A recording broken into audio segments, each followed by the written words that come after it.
26 वर्षों में 17,000 से अधिक डॉक्टर बना चुका बिहार एवं झारखंड के छात्रों के बीच विश्वसनीय संस्थान गोल। चक्की पीसते तब न कोई कार्रवाई होती। किसी को आपने डीपीओ से हटा दिया, 6 महीने सचिवालय में बैठ के मौज करेंगे, फिर वापस किसी जिले में जाकर डीओ बन जाएंगे। ये कौन सी सजा हुई? कोई सजा नहीं, आपसी सेटिंग है। एक दूसरे को फायदा पहुंचाने के लिए लोग ऐसा दिखावा करते हैं, खेल रहे हैं। कार्यरत अपना वेतन आप नहीं काट सकते, लेकिन इस आदेश के खिलाफ जाकर के के पाठक जी ने पिछले साल कार्यकाल के दौरान और इधर भी दक्षिण कुशल को जाने के बाद अलग अलग विद्यालयों में एकल समर हो, सिंगल मतलब बॉडी हो, इसके तहत सारे शिक्षक आने चाहिए, सिंगल सर्विस होना चाहिए। एक ही विद्यालय में अलग अलग कोटि के शिक्षक। अभी देखिए क्या हुआ कि शिक्षक नेता अमित विक्रम हमारे साथ हैं। शीतकालीन सत्र के दौरान शिक्षकों के लिए कई फैसले लिए गए हैं। शिक्षा मंत्री ने फैसले लिए। देखिए, शिक्षा मंत्री जी ने कोई फैसले नहीं लिए हैं, बल्कि कई ऐसे मामले थे जिन पर कोर्ट ने कुछ निर्णय दिया हुआ था, सरकार उसको मान नहीं रही थी। तो कोर्ट के फटकार लगने के बाद उनको थोड़ी सदबुद्धि आई और सदन में उन्होंने इस बात की घोषणा की है कि वेतन कटौती खास करके हाई कोर्ट, सुप्रीम कोर्ट और कई सारे कहा हुआ है कि ये अनकॉन्स्टिट्यूशनल किसी भी कार्यरत कर्मी कोई भी व्यक्ति, चाहे वो दिहाड़ी पर ही काम करता हो, अगर उसने किसी दिन काम किया है उसका वेतन आप नहीं काट सकते। और उसको लेकर के पटना हाईकोर्ट ने भी 2 साल पहले ये जजमेंट दिया हुआ था कि चाहे किसी भी परिस्थिति में हो, लेकिन किसी भी शिक्षक का कार्यरत अपना वेतन आप नहीं काट सकते। लेकिन इस आदेश के खिलाफ जाकर के पाठक जी ने पिछले साल कार्यकाल के दौरान और इधर भी दक्षिण कुशल को जाने के बाद अलग अलग काम, कोई अनुशासनिक कार्रवाई के तहत, तो किसी का कुछ के कारण से, कुछ कारण से वो पूरी बात जो थी वेतन काटने की बात, वो असंवैधानिक थी, अनकॉन्स्टिट्यूशनल थी, इलीगल बात। तो उस मामले में कोर्ट की भी डायरेक्शन हैं, उसके बाद भी कुछ केसेस हुए हैं। इन सब वजहों से उन्होंने यह निर्णय लिया है, या कहीं कोर्ट की बात उठानी इस तरह से ठीक है, अच्छा है, तो हम अपनी गलती स्वीकारते हैं और जो इस तरह का स्पष्ट निर्णय लिए तो उसको वापस दें। लेकिन इसके अलावा जो अलग अलग मुद्दे थे, चाहे वो सेवा निरंतरता का मुद्दा था, प्रधान शिक्षकों प्रधानाध्यापकों का वेतन बढ़ोतरी का मामला था, या वरीयता का मामला, इस सब पर उन्होंने कोई डिफिनेट डिसीजन नहीं लिया है।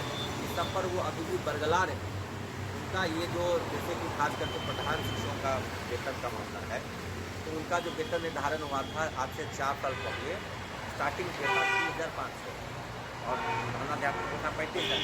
अब देखिए 4 साल में औसतन किसी की वेतन वृद्धि हर साल मिला करके महंगाई भत्ता और ये सब अगर आप हटा भी दें तो 20% 4 साल में बढ़ जाएगा, ठीक है। अब 4 साल में वेतन जो 20% या 30% बढ़ता है, एक्चुअली हर साल 7% मिल जाता है, तो 20-30% वेतन बढ़ गया है। लेकिन जो प्रधान शिक्षक थे या प्रधानाध्यापक थे, उनका जो वेतन निर्धारण 4 साल पहले था, आज बहाली होने में 4 साल लग गया। इस दौरान उनके वेतन में कोई वृद्धि की बात नहीं है। इसको लेकर के माननीय सदस्यों ने मांग भी की थी, शिक्षक संघों की भी मांग रही है, लेकिन इस पर सरकार ने कोई पॉजिटिव डिसीजन नहीं लिया। जबकि होना ये चाहिए था कि कम से कम 20% की वेतन वृद्धि होनी चाहिए थी। 30,500 जिनका है उनका 35-36,000 वेतन कर देना चाहिए था, और जिनका 35,000 है उनका 40,000 के पार वेतन निर्धारण करना चाहिए था। लेकिन इस पर सरकार ने कोई निर्णय लिया, वही 4 साल पुराना वाला पे स्ट्रक्चर दे रहे हैं। जबकि इस बीच में विशिष्ट शिक्षक नियोजित को राजकर्मी बना दिया गया, बीपीएससी से बहाली हुई, शिक्षकों का जो वेतन है वो 1 से बढ़ा है, उसके अनुपात में प्रधान शिक्षकों का वेतन नहीं बढ़ा। ये निर्णय सरकार ने इस पर निर्णय नहीं लिया, इससे आप शिक्षकों को काफ़ी निराशा है। नियोजित शिक्षक शिक्षक से जूनियर रहेंगे, वैसे भी देखिए, जूनियर रहने की बात नहीं है, लेकिन ये जरूर बात है इसको लेकर क्लियर नहीं किया गया है कि जो बीपीएससी संवर्ग है या जो विशिष्ट शिक्षक है, राजकर्मी संवर्ग है, और एक जो नियोजित शिक्षकों का संवर्ग है, पंचायती राज शिक्षकों का संवर्ग है, इसको लेकर के आपसी वरीयता का क्या मामला है? विशिष्ट शिक्षक और बीपीएससी शिक्षक के संबंध में स्पष्ट किया हुआ है, विभाग का भी स्पष्ट है, वरीयता विशिष्ट शिक्षक को दी जाए। लेकिन नियोजित शिक्षक जो रह जाएंगे, जो मुश्किल से 50-60 हज़ार है, हालांकि मुझे उम्मीद है कि आने वाले समय में भी राजकर्मी बन ही जाएंगे, तो अभी जो नियोजित शिक्षक रह जाते हैं उनकी वरीयता कैसी होगी विद्यालय में, इसको लेकर के विभाग ने कोई क्लियर कट बात नहीं कही है। कहा गया कि दोनों अलग अलग संवर्ग हैं, इसलिए दोनों में आपसी कोई तुलना नहीं हो सकती है, दोनों में आपसी कोई सामंजस्य नहीं हो सकता है। इस तरह की बात नहीं होनी चाहिए। हमारी मांग लगातार यह रही है कि विद्यालयों में एकल संवर्ग हो, सिंगल मतलब बॉडी हो, जिसके तहत सारे शिक्षक आना चाहिए, सिंगल सर्विस होना चाहिए। एक ही विद्यालय में अलग अलग कोटि के शिक्षक, अभी देखिए क्या हुआ कि नियोजित शिक्षक होंगे, एक शिक्षक होंगे, एक बीपीएससी अध्यापक, बीपीएससी विद्यालय अध्यापक होंगे, और एक जो पुराने नियमित शिक्षक थे वो होंगे, यानी जो सहायक शिक्षक थे। तो 4 कोटि हो गया। इन 4 कोटि के अलग अलग शिक्षकों के विद्यालय के अंदर का जो माहौल होता है वो आपसी मनमुटाव या शत्रुता का होता है, वो एक दूसरे में सीनियर जूनियर में उलझे रहते हैं। ये सारी बातें नहीं होनी चाहिए, सबको एक समान मतलब कैडर होना चाहिए, सबका एक समान वेतन होना चाहिए, ये सारी चीज़ें होनी चाहिए। तो इसको लेकर के भी सरकार को निर्णय नहीं ले पा रही है या नहीं ले रही है जानबूझ करके। इससे भी शिक्षकों को काफ़ी निराशा है। सिंगल कैडर होना चाहिए था, ऊपर में लिया। शिक्षकों के वेतन को लेकर के भी निर्धारण के लिए मांग करती है कि ये जो चाइनीज़ वेतन निर्धारण किया गया 25,000 का, ये भी सही नहीं है। जो अन्य राज्यकर्मियों को मिलता है उसको लेकर के कुछ होना चाहिए था, वो भी नहीं हो रहा है। कुल मिला के ये सत्र अभी तक शिक्षकों के लिए निराशाजनक रहा। गर्मी की छुट्टी को लेकर भी या जो अन्य जो छुट्टियाँ उनको लेकर भी शिक्षा मंत्री ने कल देखिए, गर्मी छुट्टी को लेकर के भी एक सवाल था, उस सवाल में अभी तक क्लियर जवाब नहीं आया। जो जवाब है वो बहुत ही गोल मटोल जवाब है। इस बार गर्मी छुट्टी में विशेष कक्षाएँ नहीं चलेंगी, मिशन कक्ष नहीं चलेगा, ये सारी बातें हैं। लेकिन कितने दिनों की गर्मी छुट्टी होगी, कब से कब होगी, ये नहीं है। जो छुट्टियों का कैलेंडर है उसको जारी किया जाना चाहिए था, वो भी जारी नहीं किया गया है। जबकि होना तो ये चाहिए था कि क्लियर कट जो केंद्रीय विद्यालयों में 75 छुट्टी होती है वही छुट्टियाँ बिहार सरकार में होनी चाहिए, 75 दिनों की भी। हाँ, आगे पीछे एडजस्ट किया जाता है कि जैसे छठ पर्व में थोड़ा बढ़ाया जाना चाहिए, दुर्गा में थोड़ा बढ़ाना चाहिए, लेकिन कुल छुट्टियाँ 75 दिन तो होनी चाहिए केंद्रीय विद्यालयों के समान। जो स्कूलिंग आवर्स है, 6 घंटे का स्कूलिंग आवर चलता है केंद्रीय विद्यालयों में, बिहार के सरकारी विद्यालयों में भी 6 घंटे का स्कूलिंग आवर चलना चाहिए।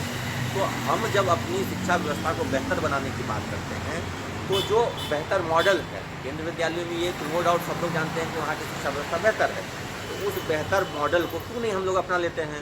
उतनी ही छुट्टियाँ, उतना ही वर्किंग आवर्स वो भी शिक्षकों को देना चाहिए, तो वो नहीं दिया जा रहा है।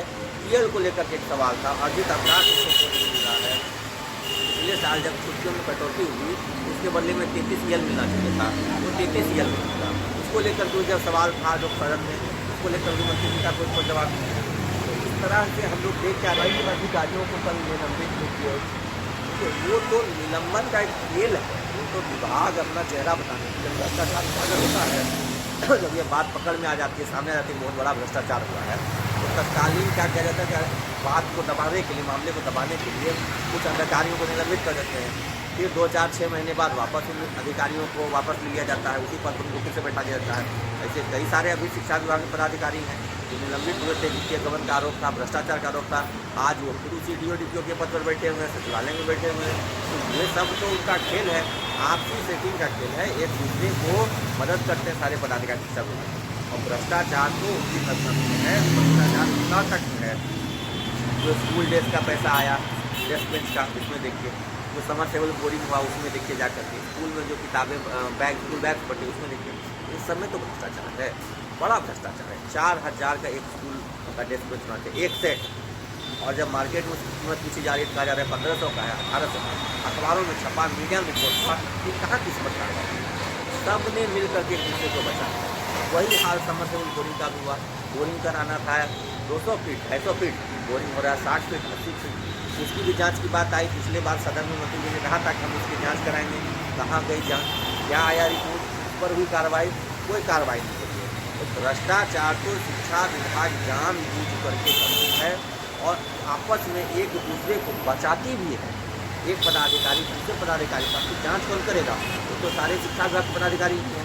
अगर वाजिब में भ्रष्टाचार हुआ है तो क्यों नहीं FIR हो रहा है, क्यों नहीं इनको जेल भेजा जा रहा है, ये कार्रवाई क्यों नहीं होती है। फिर कहते वित्तीय अनियमितता के आरोप में निलंबित, भ्रष्टाचार के आरोप में निलंबित। ये निलंबन के साथ साथ FIR करवाइए, आर्थिक अपराध इकाई से जांच कराइए, पुलिस प्रशासन से जांच कराइए, SIT गठित करवाइए जो इन सब मामलों की जांच करे, और दोषी जो पदाधिकारी उनको जेल भेजिए।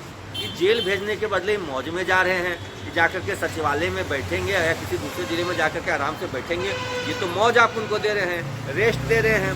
कार्रवाई तो तब होती मानते जब हम लोग देखते कि ये जेल में है, जेल में चक्की पीसते, तब ना कोई कार्रवाई होती। किसी को आपने डिप्टी से हटा दिया, 6 महीने सचिवालय में बैठ के मौज करेंगे, फिर वापस किसी जिले में जाकर DO बन जाएंगे, तो ये कौन सी सजा हुई। कोई सजा नहीं, आपसी सेटिंग है, एक दूसरे को फायदा पहुँचाने के लिए लोग ऐसा दिखावा करते हैं, खेल रचते हैं।